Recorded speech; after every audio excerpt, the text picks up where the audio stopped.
Welcome to The Authority File, the podcast that features conversations about the life cycle of scholarly communication. I'm Bill Mickey, your host and the editorial director at Choice.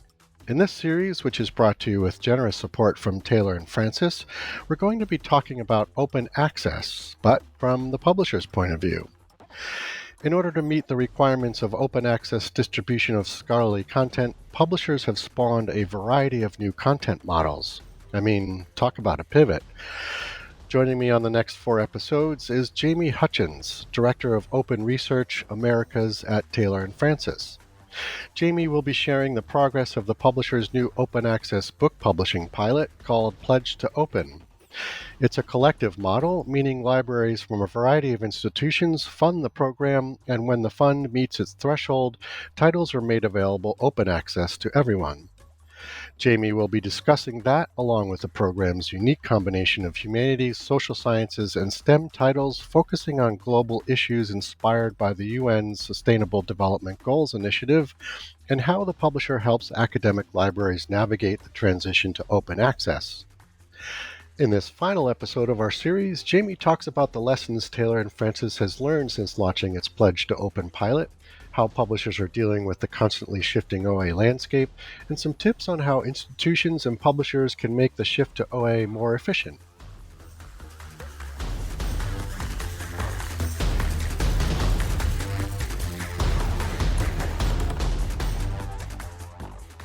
It's been almost a year since, maybe depending on how you look at it, maybe a little bit more than a year since Pledge to Open talked about launched. it as a soft launch initially. So we didn't go to market. We started to talk to select customers. We did let people know that we were intending to do this, and then we refined our initial launch before we did a hard launch, which was in July last year. So we are coming up to close to a year now. Yep. So what have you learned along the way, and what adjustments, if any, have you made during that time? So the first thing we had to adjust was our expectation in terms of contributions from individual institutions. So our soft launch feedback told us that we needed to change our pricing mechanism. So that went back. We literally went back to the drawing board and changed our entire matrix. So starting to link it to more commonly understood categorization of institutions. So being a bit more flexible, adding a little bit more nuance in terms of the difference between different sizes of school.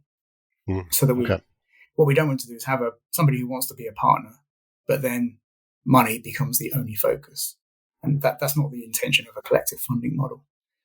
So that was one thing. The other is about benefits. So if we support this program and other programs across TNF, what other benefits can we build into this program? So that's something that we actually especially had to figure out was if the pilot isn't successful, but you've got partners who've committed to the pilot, how can we continue to acknowledge and reward them for their commitment?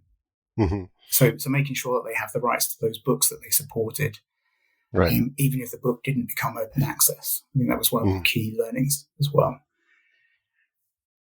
Going forward, there are lots of things we want to take into an idea for a second, possibly later phase of new models after this initial pilot as well. One of those, really, that I've mentioned it several times, is about subject focus. Yeah, and it is quite interesting. Every library is different. Their idea about who TNF is and what we should focus on sometimes is very much informed by what they think TNF should be. So we know that there are clear areas where we're, depending on how you measure it, we're sort of more focused in areas like education. And we did have a lot of interest in us actually launching something around education and education research, especially. Almost in equal measure, though, we've heard from some states that the state is defunding education. So that would be a really bad area for us to focus for them.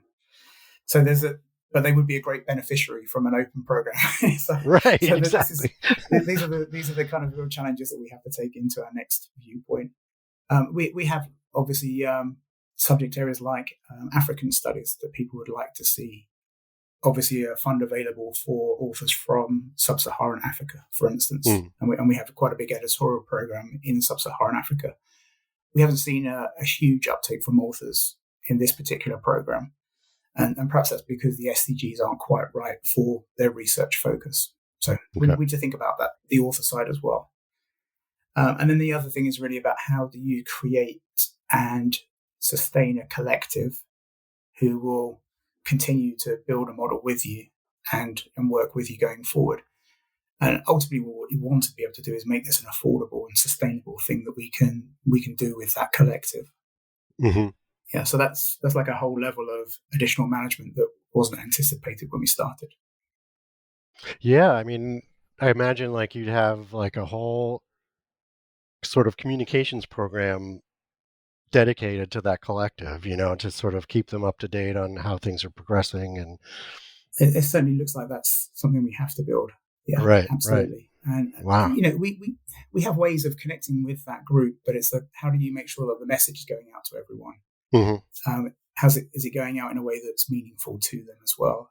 And quite often, we're sort of talking. I started the whole thing talking about transformational agreements and being a partnership. Quite often, we're having to understand what's the most important thing for this particular supporter to take back to their stakeholders. And that's different in every institution. Mm-hmm. So we have to be, again, quite nuanced, quite complicated. Yeah, exactly. There's some homogeneity, but then again, you also have to kind of customize it per partner, I guess. Yeah. So we're seeing, a lot of the OA mandates, orchestrated by funders and governing bodies lately, especially, seem to be changing, which is, I imagine, leading to some frustration among stakeholders, particularly the publishing world.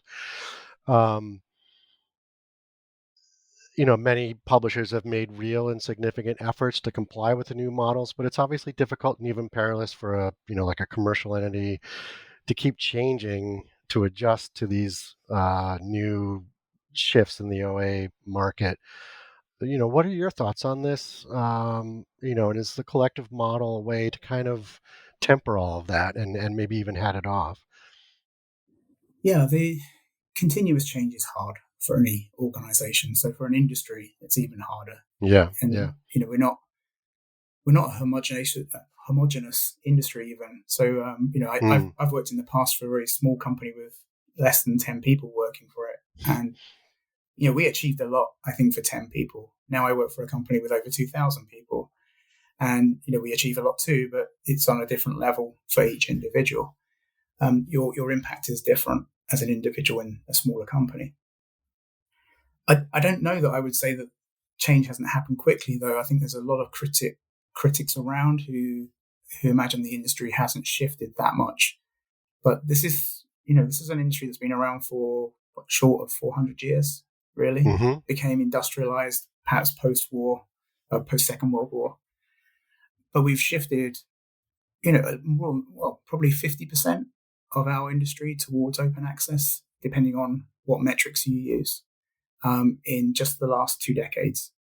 So I think there's been a significant shift, but perhaps it's not the radical shift that some people would like to see. Right. And then within that, if obviously as policies change quite rapidly, and let's take the US as an example, you have a 4-year election cycle. If those policies can shift every 4 years, quite often we haven't even put the changes in place from the last policy shift before the next one comes along.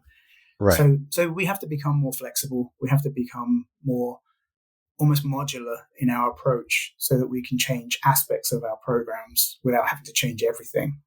Mm-hmm. And there are some core things that we don't want to change. And I mentioned research integrity. We've seen what happens when you tempt individuals with fast money or fast publication.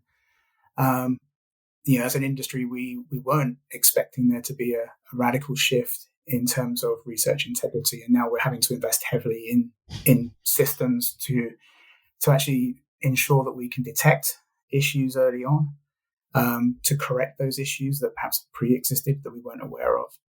And at the same time, we're also now seeing new technology coming into the fore that people are using that is so sophisticated that we can't detect it. So, I don't want to be jumping on AI specifically at this point, but that is something it's come out of nowhere almost.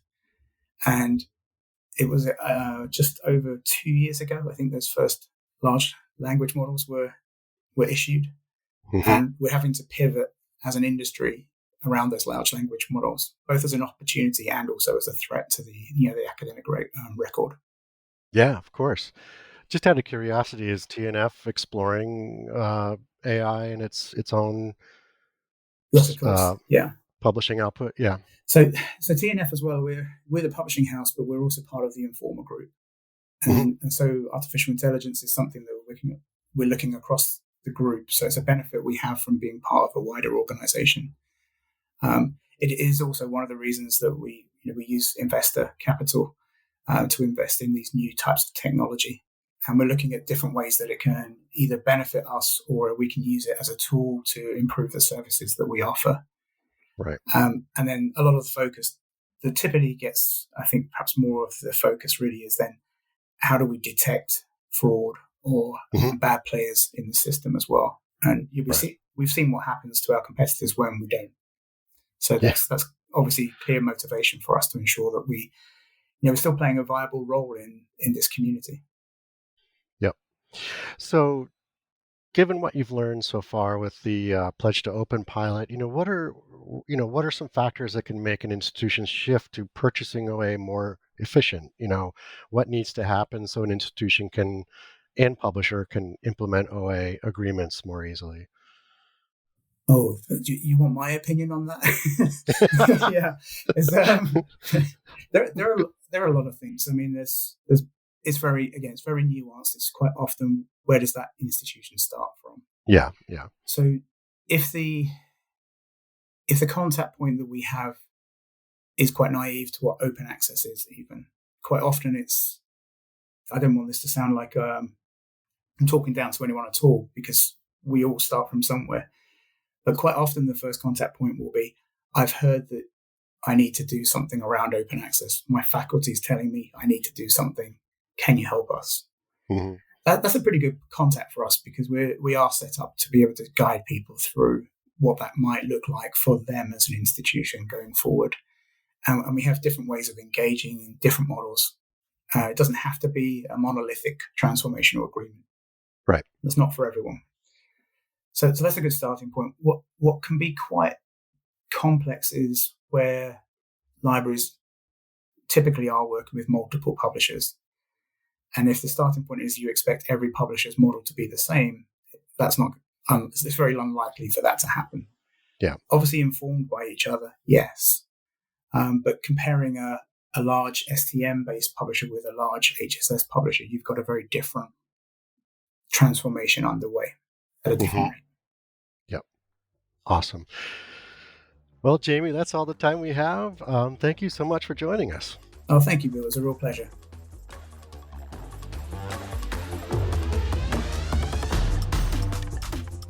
You just heard from Jamie Hutchins, Director of Open Research Americas at Taylor & Francis. This episode was brought to you with generous support from Taylor & Francis. As always, underwriting opportunities for the Authority File podcast are directed by Choice's advertising director, Pam Marino, and all of our episodes are produced and edited by Choice's digital media producer, Sabrina Kofer, with support from digital media assistant, Ashley Roy. That's all for this week. Thanks for joining us.